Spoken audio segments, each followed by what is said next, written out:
Bab 756. Daya tarikku kalah dengan perusahaan. Kemudian, Audrey Han benar-benar tidak tahu harus berkata apa lagi. Dia hanya bisa menutup mulutnya dan meletakkan tangannya dengan sedikit kecewa. Saya benar-benar minta maaf tentang hari itu. Saya benar-benar mengenali orang yang salah. Percayalah, saya pasti tidak menginginkan lebih dari Anda. Saya datang untuk melamar sebagai posisi asisten sekretaris. Saya benar-benar tertarik dengan perusahaan Anda, jadi saya ingin direkrut dan belajar. Oh. Colden Ye menjawab dengan wajah dingin, maksudmu, aku tidak semenarik perusahaan. Audrey Han terkejut.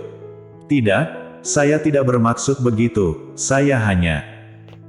Untuk pertama kalinya, Audrey Han merasa serba salah di depan Colden Ye sehingga dia tidak tahu harus berkata apa. Saat dia panik, alisnya terkunci rapat, dan bahkan matanya yang jernih penuh dengan kecemasan. Melihat tangannya yang tidak berdaya, bibir tipis Colden Ye perlahan-lahan menarik senyum tipis. Tidak disangka wanita aneh ini begitu menyenangkan. Tidak. Apa yang dilakukannya? Colden Ye segera tersadar, dia menyipitkan matanya dan menatap wanita di depannya dengan tatapan berbahaya. Tapi tatapan matanya lebih tulus dan perilakunya aneh. Mengapa dia harus membuang waktu di sini dengan wanita ini?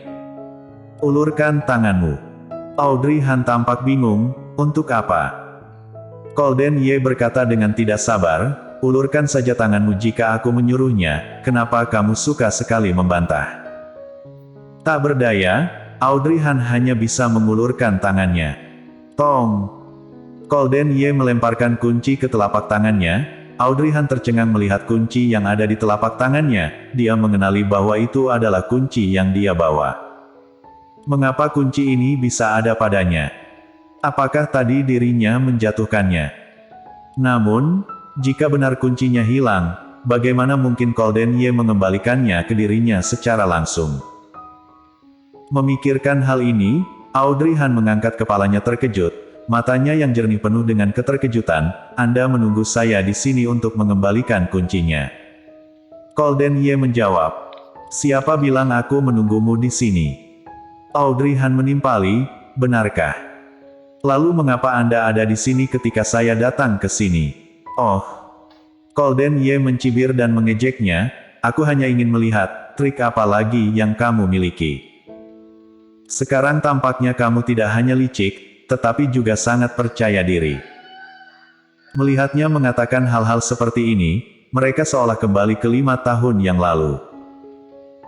Saat itu, dia baru saja menikah dengan Colden Ye, dan Colden Ye baru mengetahui bahwa identitasnya adalah seorang janda, dan dia memiliki sikap yang buruk terhadap dirinya sendiri ketika dia menikah menggantikan adiknya. Dan sekarang Colden Ye terlihat tumpang tindih dengan 5 tahun lalu. Dalam waktu singkat, Audrey Han menyadari bahwa 5 tahun telah berlalu, Colden Ye tetaplah Colden Ye, karakternya tidak berubah sama sekali, tapi kemudian, dia merubah itu semua untuk dirinya. Untuk sesaat, Audrey Han menatapnya dengan sedikit emosi di dalam matanya. Karena mereka dekat, Colden Ye tentu saja dapat melihat emosi di dalam matanya itu. Pada saat ini, Colden Ye melihat Audrey Han menatap dirinya dengan emosi. Dia mengira Audrey Han tersentuh oleh masalah kunci ini, dan merasa bahwa dirinya sengaja menunggunya di sini untuk memberikan kunci padanya. Segera, wajahnya menjadi dingin dan nadanya agak menghina. Aku sarankan kamu untuk membuang harapan-harapan yang tidak mungkin itu sesegera mungkin. Kuncinya sudah di tanganmu, dan kamu bisa pergi sekarang. Dengan itu, Colden Ye berbalik badan dan pergi.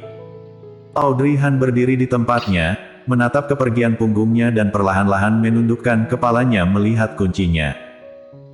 Kunci itu sepertinya sudah lama dipegangnya, jadi terasa sedikit hangat. Audrey Han menundukkan kepalanya dan menggosok kunci dengan pipinya. Bagus sekali. Suhu tubuhnya nyata. Asteris.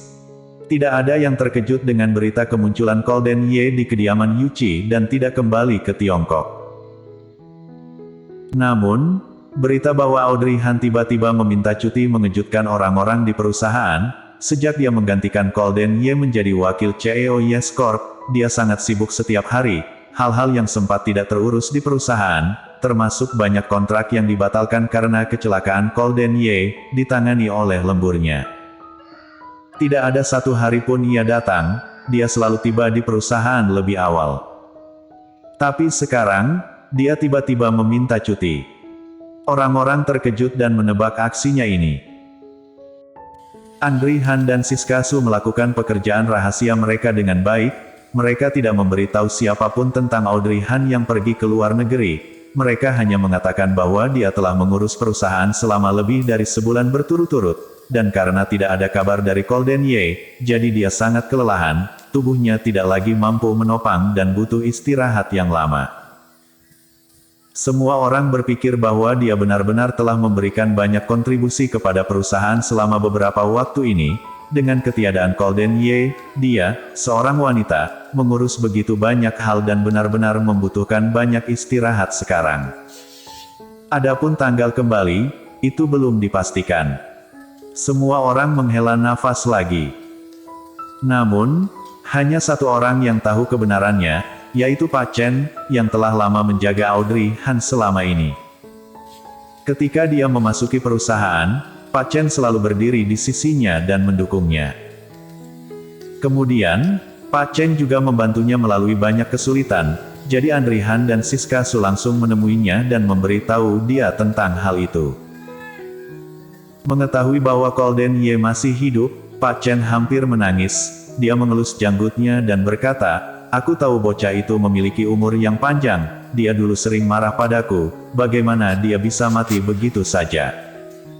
Ah, Audrey sungguh beruntung, dia benar-benar berhasil menunggunya. Jadi, bagaimana keadaan bocah bau, Golden Ye itu sekarang? Karena telah menemukannya, mengapa tidak membawanya kembali? Siskasu tersenyum dan berkata, "Paman Chen, sulit untuk menjelaskan hal ini dengan rinci. Tapi untungnya Tuan Muda Ye masih hidup, adapun hal-hal lain yang berhubungan dengannya sedikit rumit, Tuan Muda Ye. Sepertinya dia kehilangan ingatannya dan tidak ingat semua masa lalunya." Pak Chen tiba-tiba membelalakan matanya, "Apa kamu bilang?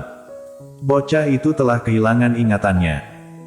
Seperti teringat sesuatu, Pak Chen tiba-tiba berkata, "Kalau begitu, Audrey." Siskasu mengangguk. Nona Audrey tinggal di sana dan berkata dia pasti akan membawa Tuan Muda Ye kembali. Sebelum dia membawa Tuan Muda Ye kembali, banyak hal di perusahaan yang harus bergantung pada Pak Chen untuk sementara ini. Saat Siskasu mengatakan hal itu, Pak Chen tiba-tiba memiliki rasa tanggung jawab yang penuh dan segera menepuk dadanya dan mengangguk. "Jangan khawatir tentang ini, karena Audrey telah membuat keputusan, maka aku akan mengurus perusahaan dengan baik selama beberapa waktu ini dan tidak akan membiarkan mereka yang berniat buruk memiliki kesempatan untuk memanfaatkannya." Penampilannya saat ini benar-benar membuat Siskasu tertawa. "Paman Chen, Anda sangat menarik."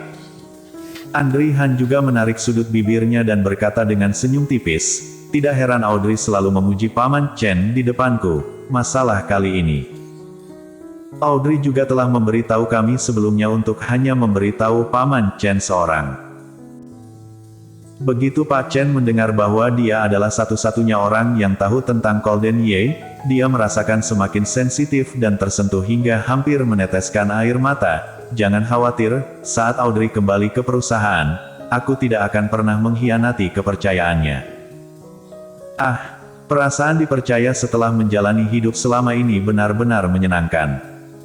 Ketika Golden Ye masih memimpin, meskipun dia sering membantah dirinya, tapi seringkali bocah bau itu tetap akan menjalankan pendapatnya secara diam-diam.